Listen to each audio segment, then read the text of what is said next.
Next round Innocent Ndaruza next. Makore 29. Nyanga. Yanaita mzibona ndandinaro kuti ndatisina ndazvake.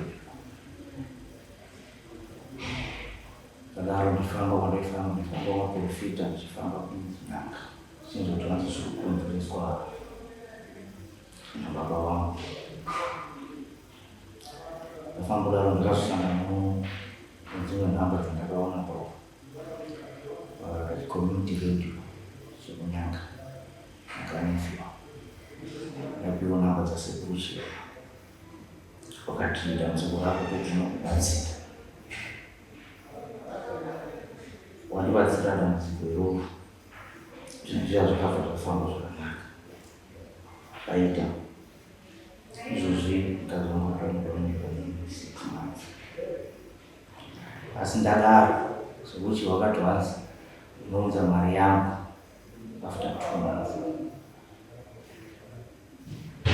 Kwanza 150 days. Pasakaita ndivyo tukamvura zviro ndakabata miswa basa kwadaishanda. Tamiswa basa kwadaishanda. 2 months zaiza kudzadai. Sekuru Chihwa wakanda vakutsvaga mari yavadaiwa vandinoona Sekuru Chihwa tuwe mari ndiraunira mari yakoyamba mari varamba mari yakadzoka nayo saka izvozvi pamusha pacho pachagariki inovarana kwamugomera masikati nozotanzi toda mari yangu varichitaura pamba pacho kumamisha here kana kuti munyanga dzangu mafilichi. Okay. Zviri futi zvimwe zvikuitika kana kunzwa vanhu vangauya usiku vachiimba nezvinhauzemari zvinhu zvisingati zvisii amboedza unongoedzera mari yabva kwa 150 kusvika pa 200 vati wakangoramba seuyo izvozvi wabva watondionesera tatokona chazvoti ndoita usei zvimwe zvamachongotora muchitandise kuti wakaiti munhu ari kukonzeresa kurwara wakabva kutanga kurwara baba venyu saka makabva wakonzerana here pamwe muchizhinji mukukonzeresa taitomboenda tichitombotaura navo vatovaibva isusu vaibva vatitangotohinauro vachitodzi tangotodzinga kazvepa asi hamusi miminga makama kuisangana nedambudziko iri pamba tiri wakomana mutu nimwe brother nese makama kushandiri brother yangu nanhasi asati atongobatsirwa kwenindinde haana kuenda kwasekuru Chihwa. Okay. Saka zvegumbe izvi rakaoneka kangani? Ka3. Ka3? Masikati macho. Zvichitotaura zvekutoti ndimwe ndamakaona here mati? Witness ari. Ndiani mumakaona? Pane next door. Nhasi rubatsiro rwamuri kuda ndewe? Kuti Sekuru Chihwa akwanise kutora mari yake ozi inini atondionesera. Ndanzwa muri kuti nyima nzigogere kunenge chichanzi nokuda mari yangu yavanenge vachimba. After maona zvinhu izvozvo makazombodzokera futi kwaSekuru Chihwa nemari yayi? Vakaita sei? Vakuramba vachiti wanzi mwedzi yatakataura yakadai kaira ndichagona kuzvigadzirisa kuzvinhu dzangu dzandakaisa dzachozvishanda. Ini ndoitwa Fred Mutani ndichibva mukati menzvimbo yekwabo Nyanga ibore filengi mudunhu ramambwara ndimubatsiri kana chiremba wechiwangu anodudzwa achinzi sesvikiro. Handina chakuziva panhau asi ndakatonzwa ndichifonerwa nesu ndichitochaira hako ndikatomboenda pasaidi nemugwagwa ndikapaka ndikataura nasisi wachiri kufonera indi kumanika post ndiri mutori venhau. Wati ndiri mutori venhau kudaro vakati kune munhu wamakabatsira asi haana kuzokubhadhara iba kuti akusangana nematambudziko. Ndakandomira ndikatora nheko yangu ndikaishandisa mushandisiro wandinoita. Ndakandodzidziswa kana kupiwa vanhu 3 vandanga ndisati vasina wandipa mari dzangu, asi munhu iye anga ari pakati. Ndikabvunza zita rake ndiye here, vakati hongu ndiye. Ndikaiuka kuti anga ane dambudziko kana kuti dzudzu rekushaya simba mukati memba, zvanga zvizvo zvanga zvichimushayisa zvene mberi. Ndikandomurondedzera kubva pakutanga kusvika pamagumo akatenda kuti ndizvo zviri kuitika. Ndikati sezvo usina pfuma kana kuti makwata angu edare, ndichakubatsira wozondipa pfuma yangu. Zveshuwa ndakatomutakurira dare iroro nemwoyo unoda. Achisvika kumba kwake simba rakauya mukati memba. Kusvika mudzimai akatusvika pakuitawo pamwiri nazvino haasati asununguka. Akadzoka akatoti ndinotenda sekuru. Ndikati ozoya nepfuma yangu 150 mushure memwedzi 2 isati yapera. Asi iye haana kuita sekudaro. Ndikati hazvine zvakangondibatawo ndobva ndati ndisiye ndingoti achiregera hake. Ndikaridza tsama ndikasiya zvakadaro. Akazodzoka mushure memwedzi 5 ndikati aiwa ndaanati anochirega apo. Saka ndozvandikuzwa kuti hanzi pane zvaari kuona, ari kuona makuru achiuya achibvunza pfuma, ari kunzwa vanhu vari kuimba vachitaura nhauye pfuma yangu, achibvunza pfuma yangu yandakamubatsirira. Inini ndandisina dare randakabata pari, asi mhondoro kana kuti vakuru vanogara paropa rangu ndo vane mirambo yavanoita nekuti ndo vanenge vakabatsira munhu, ndo vanodzoka vakuda pfuma yavo vachinorwisa. Ndo manzwisira andakaita. Ndakazongoenda mukati medare rangu ndikasvika ndikandopfunya masero ndikatora ndive ndinoshandisa nerudzi rwebute redu rematare nemunhenga wehuku, ndikazondokumbirira nezita rake nemutuku. Ndikawimbisa kuti pfuma yangu ichauya mwedzi uno usati wapera chirudza mwedzi uno wati. Kana asina kuuya nayo haachauyi nayo yakapetwa 3, ngaauye nayo yakapetwa hayo kamwe chete. Indaa ndakadudza iyo. Kana asina kuuya nayo mwedzi uno usati wapera ngaarega hake futi. Ndingati ndokutsanangura kwangu.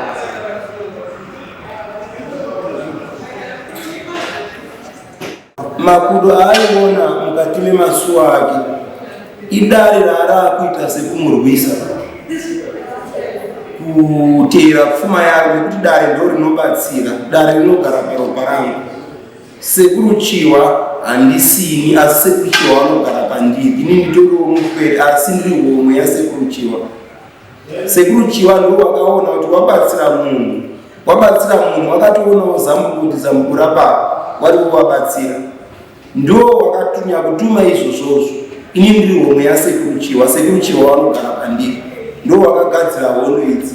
Asi ini ndakazokumbira kumbire matara akachena kuti ndimi makachengeta chirikadzi nenherera. Ndakukumbira kungosunungurwa kwake auye nepfuma yangu mwedzi uno usati wapera. Kana asina kuuya nayo ngaarega hake, handifungi kuti ndichazoida. Saka akaregera haazoramba asangana nematambudziko iwawo here kuona wanenge wakupedzerana nasekuru kana kuti nembiri yematara akamubatsira, nekuti pamwe anenge ana hake zvaatemba. Baba wako anachiti wari kutyikira utano hwemwana. Chiripo ndechekuti takataurirana panyama tichiwimbisana, asi kuwimbisana kwedu hakuna kufamba zvakanaka. Mangwana tozoti masawira anobatsira akashata, kana kuti masvikiro akashata.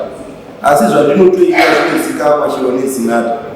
Nditori munhu ane mapepa ake andozikamwa kunzi kune murume ari pakati ari kutakura dare kana kuti ari kuita basa. Saka ndinorumbisa kuti kune vanenge vachiuyewo kuti batsirane tishandidzane zvakanaka. Ndokutsanangura kwangu. Mune phone number here pamunobatika kana vanenge vaida kubatsirwa? Ndinotenda namba dzangu dzenhare ndokupa 0783 924 180. Mungada kutsanangudza dzimwe nyaya dzamunobatsira vanhu nadzo dzamunozikamwa dzamunoziva imi kuti unoziva nyaya dzakati ndodzipedza matambudziko ari? Ndichatangira padambudziko retinenge tasangana retinaro nhasi rekutsangwa nezvaro raita kuti mumwe azowane makudo kumasuwo kwake. Kune nhau yekupedzwa simba kana kungoshaya simba mumba. Zviri pairi unogona kunge uri kurarama nechinhu chinonzi gwambukadzi kumwaka nemazuva kana kuti wakapiwa mukadzi asi mukadzi chiri chikwambu uchiwakiswa bonde nemhepo. Mhepo iyoyo haidi kuti uwake bonde nemumwe mukadzi wepanyama waunoona. Ndozvinoita kuti kana une mudzimai unoita sekuneta kana kunge musana wako uri mutete. Izvo zvingade guchu racho ratinenge tinaro. Ndingatsanangura ndinokumbirira mitumbi yevanhu kumhepo dzezvikwambu kana ngozi kuti warumuke kwadziri ndichishandisa mhiko inganzi mhiko yekupuro yekuparadzanisa vairi. Ivo mutumbi utambudzwa nemhepo yacho nekuti mhepo ndoinenge yakumira semukadzi kana kuti murume. Chinhu chinganzi gwambukadzi chinogona kugara pane murume kupiwa munhu wechirume onzi ndiye mukadzi wako. Hauzoiti imba unogona kutuka wakaimba yoparara kana kushaya simba mukati memba kana kuita hasha dzisina maturo uchirova mudzimai imhepo inenge ichikupfeka. Kana munhu wechikadzi anokwanisa kugara rinonzi gwambukono ibvuri rinoteera riri bvuri rechirume riri bvuri rinorarama nemunhu wechikadzi richisangana naye asi asingazivi. Zvinonetsa kuti uzonzi ndikukudawo nemunhu uchirarama nemhepo iyoyo. Imhepo yekuti usanzwe futi kana kuda kusangana nemunhu. Imhepo inogona kutisungira kuti chirarama kuti tisaone chetinoshanda. Upfumi hwedu kana kuti zvataberekwa takapfumbata zvinotsakatidzwa zvinotorwa zvinoenda. Nhasi uno unganzi urwere chero munhu haasi kungorarama ndinomuda mukati medare rangu so tozoerenga kuti anganzi maminitsi 10 kana 20 anopera here munhu asati achinja kana angosvika mukati memasuwa avo. Ndingati ndokutsanangura kwangu kune vane zvavari kuita vanoda kukumbirirwa kumatare kuti zvifambe zvakanaka kana kuti kusumwa. Ndini muzukuru wenyu akati ndakurarama ndichiita zvakati zvosumwa kudai woita seungaishandise mutombo waungaite kuti waridzi wako wafanirwa uyezve wazive kuti ukurarama muchishanda nechi ndozvikuchengeta. Zvinogona badzi kundoenda nekunonzi zvasimbiswa. Kozoita masavhira echidiki ari kupindawo mukati mematare kana kuti vari kupinda mukati mechiprofita wanenge wachidawo kuti waite sekusimukira panhano dzemweya yatingadudze ichinzi stepnet kustepa kana kuti kufamba zvinhano. Ndiri kutakurazve dare rakaita seiro kurima kana kuti kushanda pasina chounobuditsa. Unogona kunge uri kushandiswa nemumwe kana kunge pane zvikuitikawo. Ndiri kutakura zvakare dare iroro. Mbavha dzinofambira kuba nokuparadza zvakaunganidzwa nevamwe kana vakapararirwa nekupfuma kana mudziyo zvakabirwa. Nhasi uno ndikudai kumasuwa angu ndigone kundokutakurai dare. Kana manzi makorokoto moziuya muchitenda.